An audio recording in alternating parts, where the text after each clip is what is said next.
about discrete event simulation. With the use of discrete event simulation, we can describe the systems or model state and activity. Those are induced by the event at the point of time. And also system, actually this means the system model. System model is composed of several entities, and those entities can have as many as attributes. And also the event is triggered by each entities. And we will define this entity as object or as a process according to the theory what we are going to use. Firstly, there is object. Object is the thing that represent the any items or anything that have to be considered in order to present the system's behavior. And mostly this object is composed of these three things. The first is entity. Entity is just an object of in interest. It means that this entity will be defined according to the abstraction level when we implement the model by reflecting the characteristic of the interesting systems. And also, and after the definition of entity, the detailed attributes have to be defined. And this attribute is the property or any characteristics that is belonging to the defined entity. And the third one is the activity. Activity means the time period with the specified length. Mostly and usually this activity is defined as a working time. It is defined as unconditional things. It means that the duration of the server or working time will be defined as a predefined quantity. Or there can be a conditional activity. It means that such kinds of delay. Delay is a conditional time-consuming items. This delay event is occurred only when there occurs when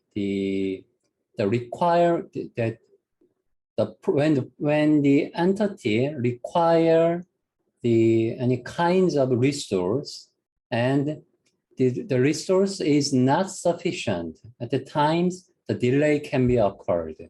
So this time period can be split to the unconditional things and conditional ones. Unconditional event is the working time or server time, and conditional event is belonging to the delay time. And state means that the description of the object. So state can be defined as collection of variables necessary to describe the system at any point of time.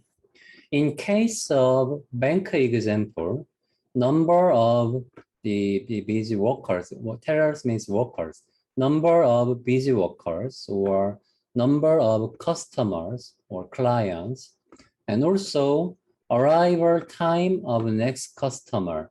Those kinds of information can be state.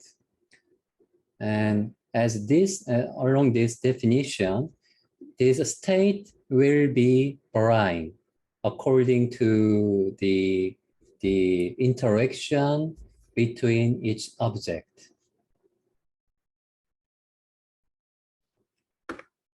Next is event. Event is instantaneous occurrence that changes the state of the system. Actually, it would be better to change all the system term into model in this slide.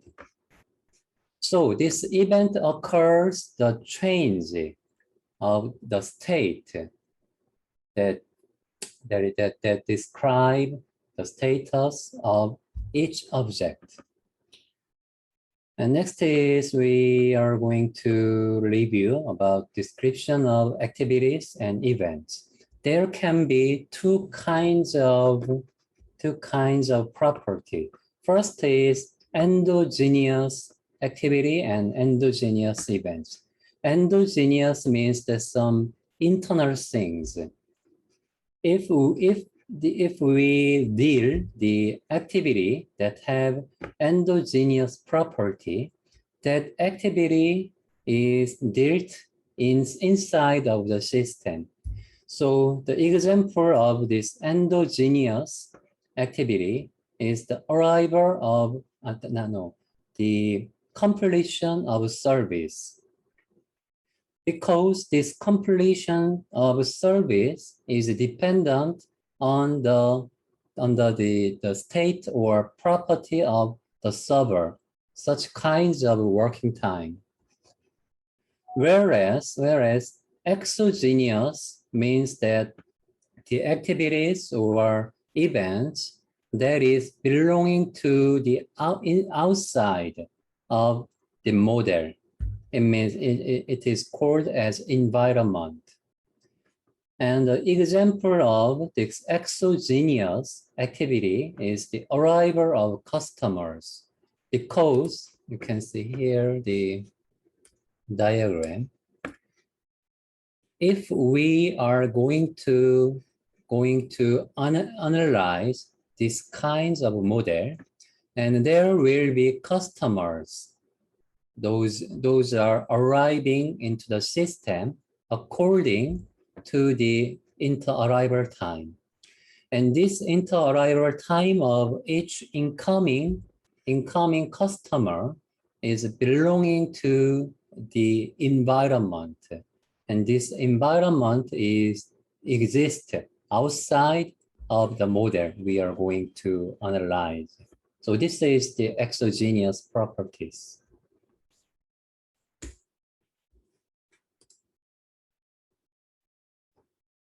This is the description that we have already studied in previous lecture, but we are going to simply review.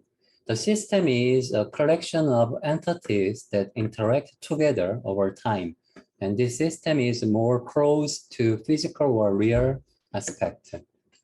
Whereas the model is an abstract representation of a system, usually containing structural, logical, or mathematical relationships which describe a system in terms of state, entities, and their belonging attributes, or sets of processes or triggered events, and such kind of time period as activities, and also the conditional delays.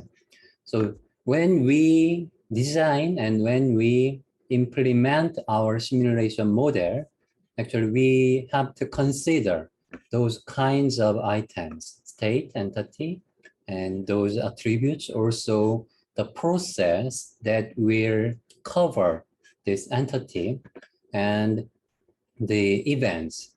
Events will be occurred during the simulation by interaction between each entity or each process. And the system state or model state means a collection of variables that contain all the information necessary to describe the system at any time. Maybe some of you may very familiar with the system state or environment state when you are going to make your some kinds of the reinforcement learning. Very similar kinds, because if we are going to use our discrete event simulation as environment for the machine learning, this our simulation model have to abstract the status as a collection of the information, such as the working time or remaining time or number of jobs. Such kinds of information have to be supplied to the learning algorithm. Also, this slide is not included in published one, but I have reversed this slide because those items have to be considered when we design our simulation model. So I'm going to review quickly what is the main items of this creative event simulation. First is the same entity, that any object of the model component in the system model which require the explicit representation in the model. And attribute will be belonging to the entities for the property definition. And the list is a collection of the associated entities inside of the model. And next is event is we have already mentioned in previous slide. Event is an instantaneous occurrence that changes the state of the, actually it would be better to replace this system to entity. So please erase this term. It's more appropriate to use entity or model here. And this event notice it's not main items, but if we are going to implement our own discrete event simulation, this event notice will be necessary, because this event notice is a record of an event. Which event occur at the current or past or future time. So actually with the implementation of event notice, we will collect the chronological result during the simulation. And with this event notice, we can make the result that we want. For example, when we need to analyze the utilization of the specific facility at the times, we have to calculate the utilization of a specific machine by using this event notice. And this event notice have to include the event name and the start and finish time of each event. With this information, we can make a distilled result or customize the result that we want to get from the simulation model.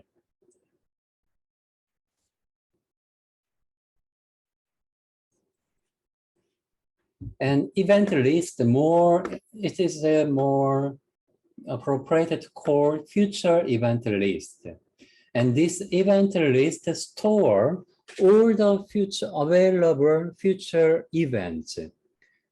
So when discrete event simulation is in state of process, in state of running, all the events that will be occurred at any point in future time, those events are all stored in a future event list. So when we study about the SimPy at the time at the lecture, we can see we can find the future event list, and this future event list contains all the events. Those are triggered by internal entities as a process or as a function. So this is one of the most important the concept of discrete event simulation. In these terms, the activity and delay are defined as different ones. In previous slide, I have explained this conditional weight belonging to activity, but case by case, this activity and conditional delay can be splitted. But it is important to just to understand what is conditional and what is unconditional weight. And this weight means the not just waiting. For example, the some working time or serving time can be defined as a waiting time inside of the discrete event kernel. So anyway, this unconditional wait means a duration of time with a specified length. So service time or the customer's inter-arrival time or any other process time are belonging to the unconditional time or wait. And unconditional wait. And conditional wait is a duration of time of unspecified time length.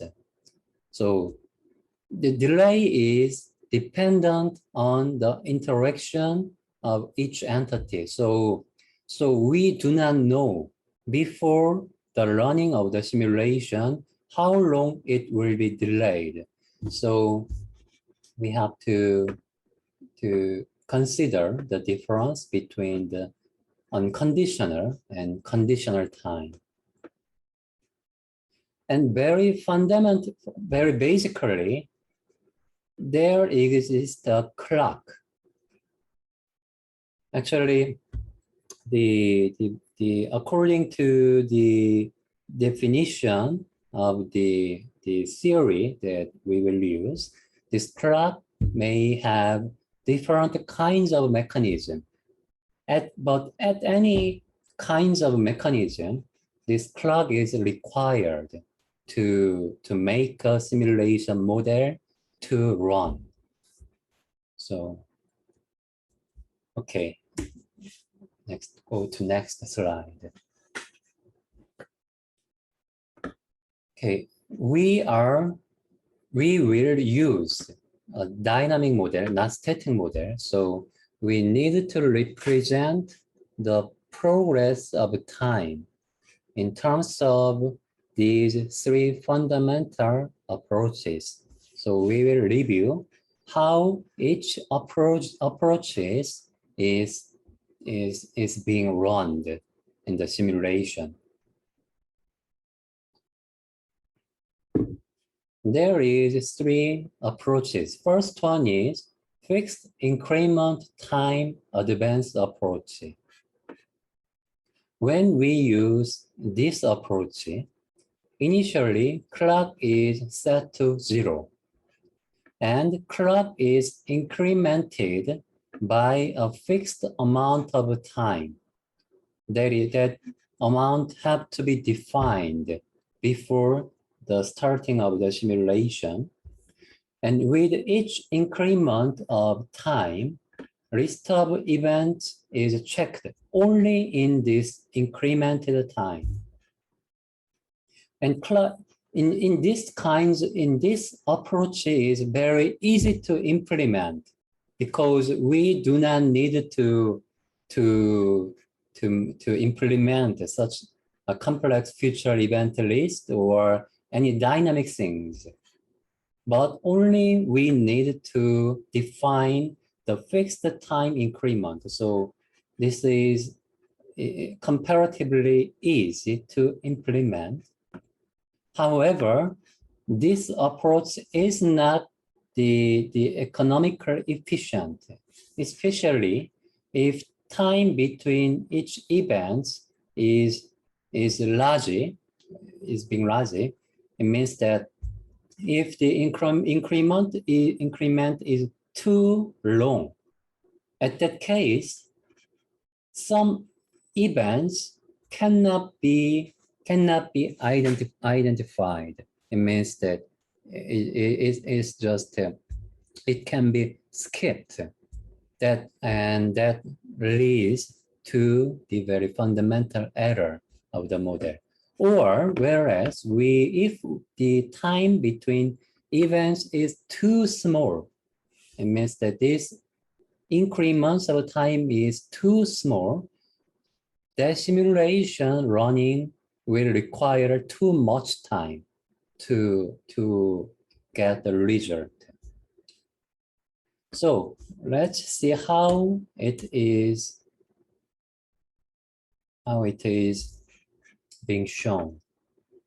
So this is the x-axis or horizontal axis means the time, and the vertical axis means the number of the, maybe this is number of, actually this vertical axis means the state or status.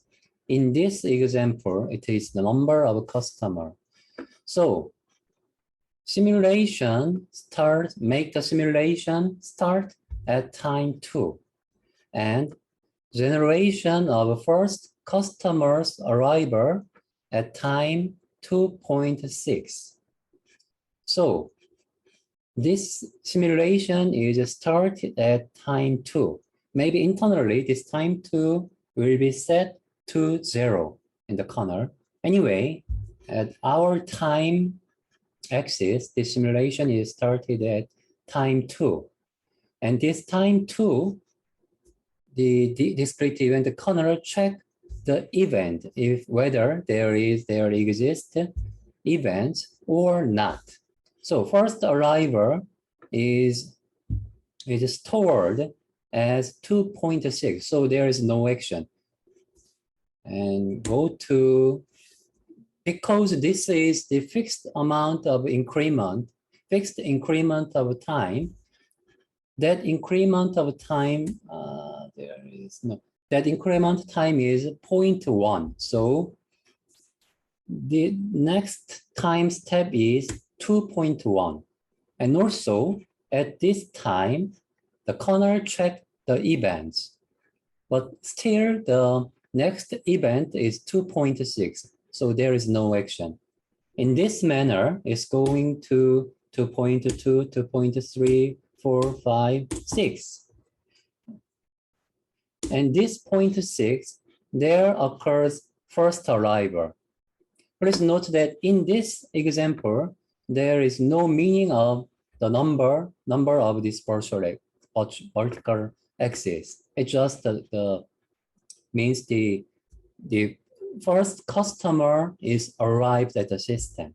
So 2.6, the first arrival is occurred.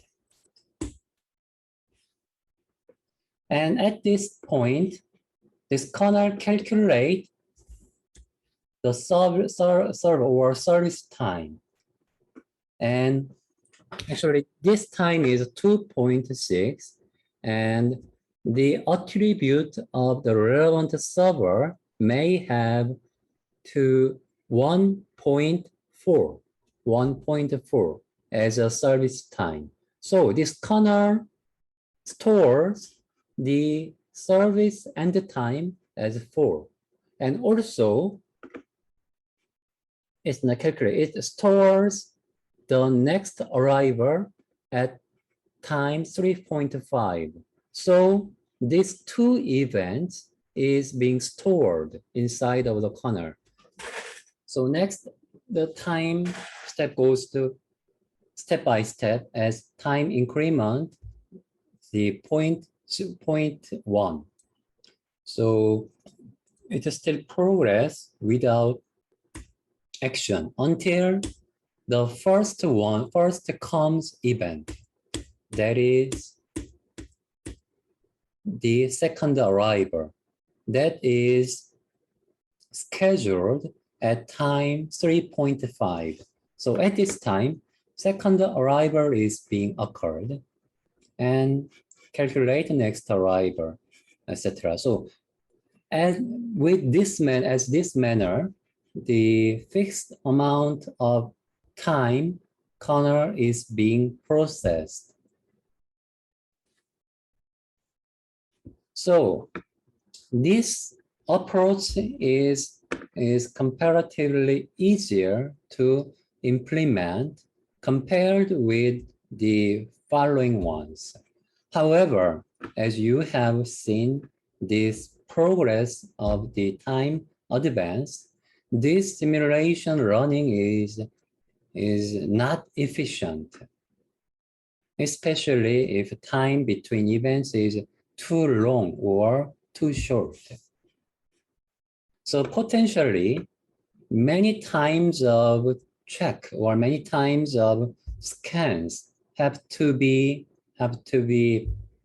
processed at every point of time.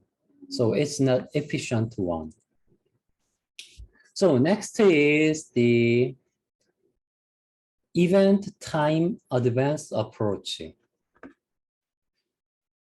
As the times of future events are determined, it means that in this approach, we will use the future event list. So clock is advanced to the time of next closest event, not with the fixed increment of time. So the event is executed and removed from the future event list. So on each event, generate next event and put into or stores the event in future event list.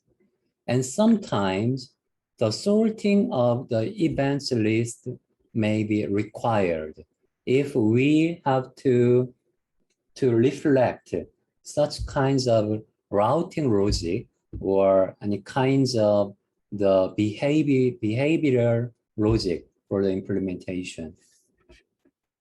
And as I have mentioned, clock time advanced to next closest event. So this approach is far faster than the fixed increment or the next approach, process interaction. Anyway, let's how it works. So simulation starts at point of time 2, and this event, the first arrival at 2.6 is stored at this future event list. And this kernel check what is the next event instead of the fixed increment of time. So at this time, this clock is immediately jump to the next event. It means that from the point of time 2, jump to the 2.6. That is already defined, stored in future event list. And this time, the kernel check or make the next future event. First future event is the service time, and the second event is next arrival. So this kernel stores these two events at future event list. And if there is no sorting or any kinds of exceptional consideration, this event list is sorted as a time sequence. So first event is the second arrival, and second event is the not arrival. This is the service, the end of service time of first arrived customer. So this time jumped to the 3.5 next. At this time, second arrival is occurred, and very naturally, next is the 4. So in this manner, the clock time advance or immediately jump to the next closest event.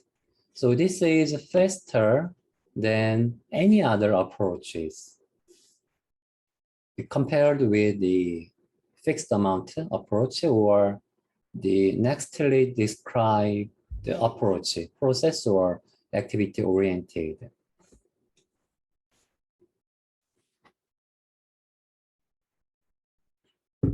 Last approach is process interaction approach. Sometimes this is called activity-oriented approach.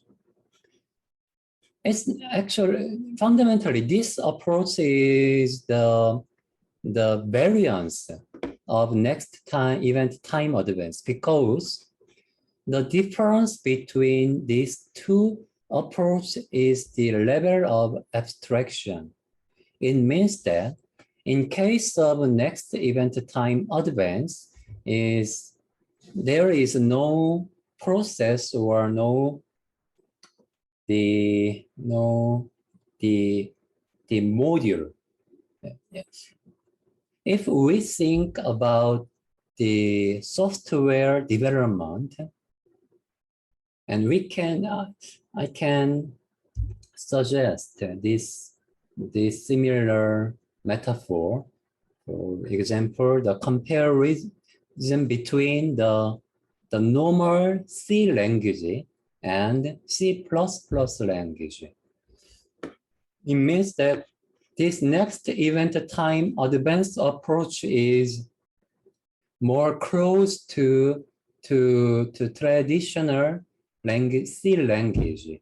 So there is no concept of class. Compared to this approach, process interaction approach is more close to the C++ language.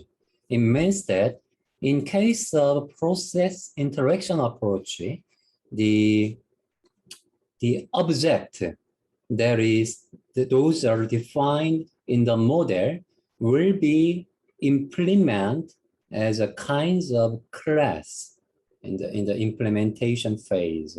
So the time mechanism is almost the same between these two approaches. However, in terms of in the viewpoint of the implementation, this process interaction approach will be implemented with the use of the concept of encapsulation as a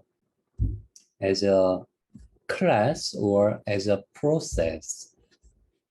So anyway, in this approach, each entities are made as a process, and this process interact as the independent entities through the system model.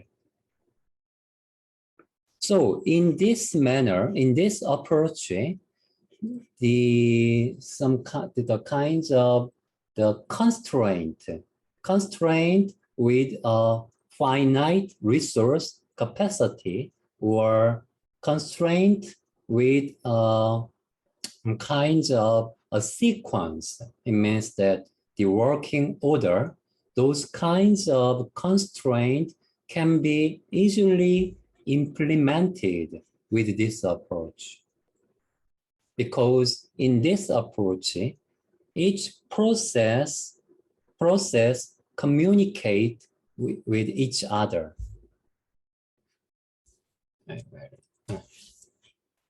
So in the viewpoint of the computation or the software level, this approach can be implemented by use of multi-threading. It means that each process will be dealt as one specific thread. So the advantage of this multi-threading is it will be very useful to implement parallel processing, or here is multi-processing.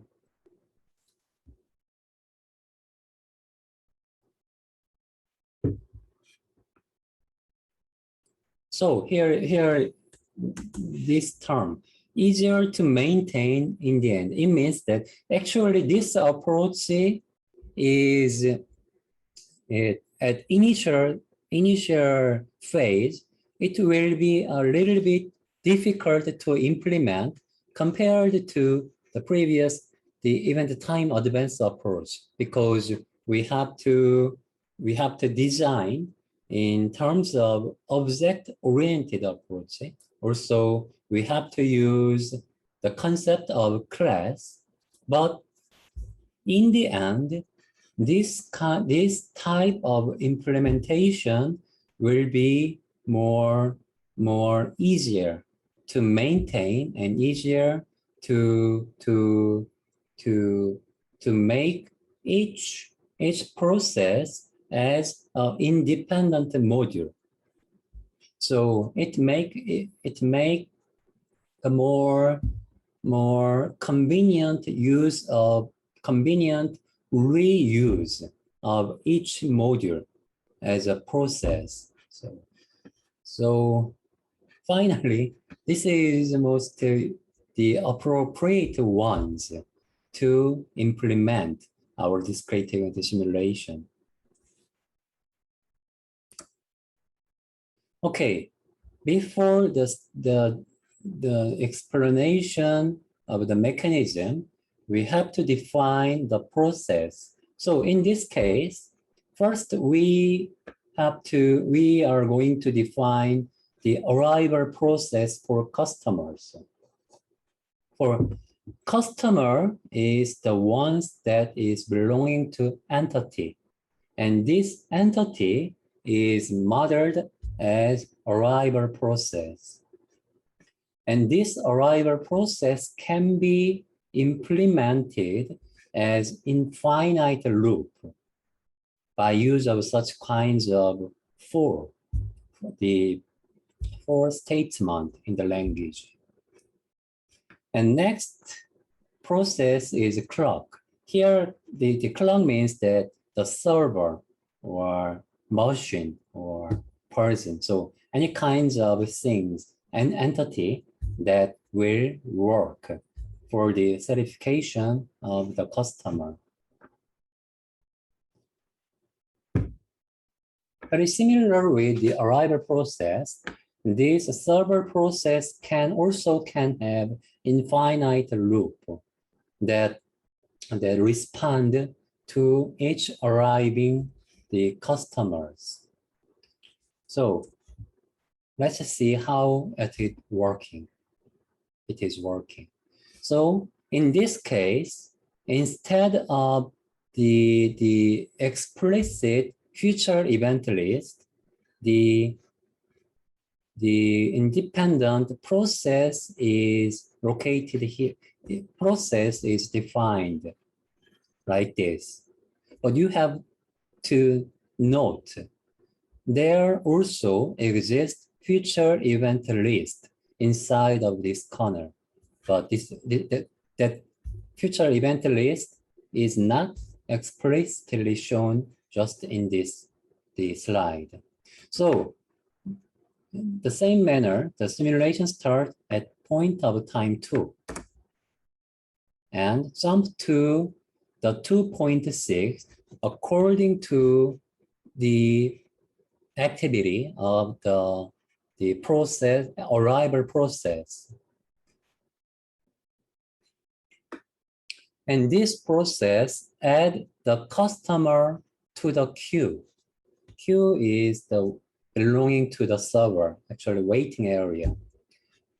And also this arrival process,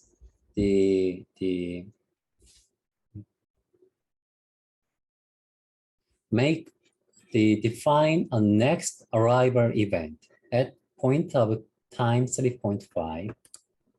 And also the clock or server process calculate the next end time by considering the predefined working time, and that may be the 1.4 time unit. So this 4.0 time will be stored in future event list. So this clock will jump to 3.6 because this is stored in future event list as a second arrival. And this process also calculate next arrival time and also jump to the predefined, pre-stored time 4. And at this time, server check the state of the work and call next event, etc. In this manner, the process-centric approach is being processed. So this approach abstracts one specific entity or object into a process, and this process will be implemented as a class or as a function in our the implementation with Python SymPy. The previous explanation about the time advance mechanism, this is belonging to the kernel level of discrete event simulation.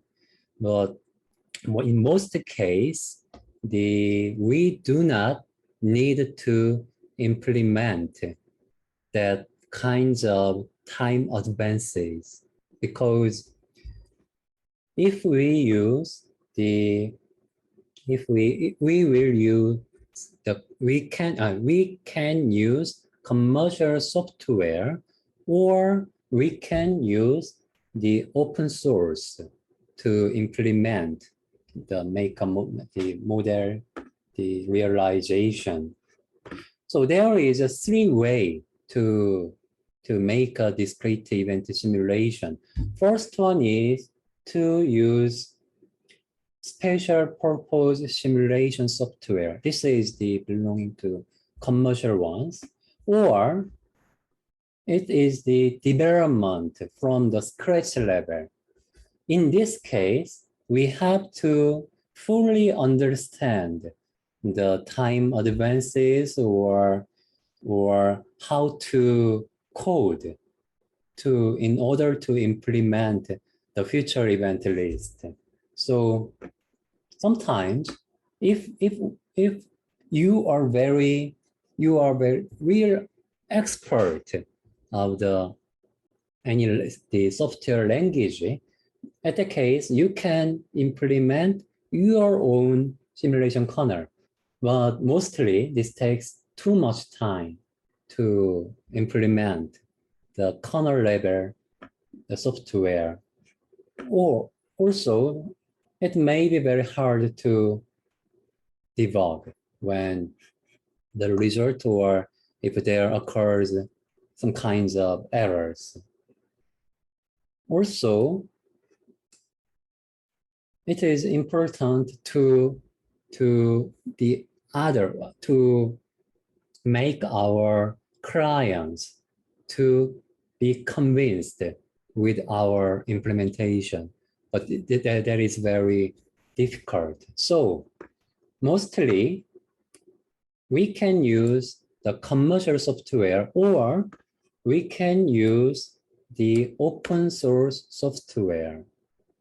So firstly, we will go through what kinds of the commercial simulation software is being globally used. Okay, those are the famous simulation modeling.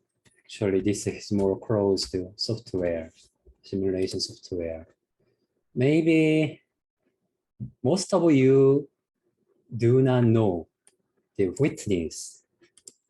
Actually, today there is, as I know, there is little the users that is belonging to witness. Anyway, this is the ones previously used as for the academic purpose. Also, next one is the arena.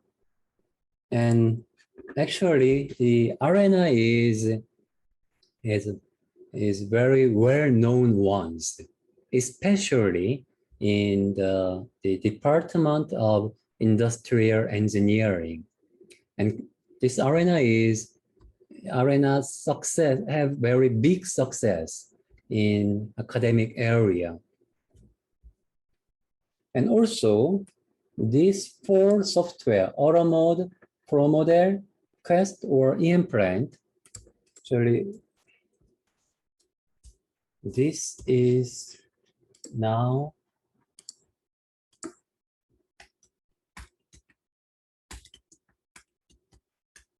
trying to simulate for the simulation after the company is being merged to the Siemens in Germany. Anyway, these two software was widely used in academic area, and these four software it was being used widely in commercial area, such as or automotive or electronic or the air industry or even including the shipping industry.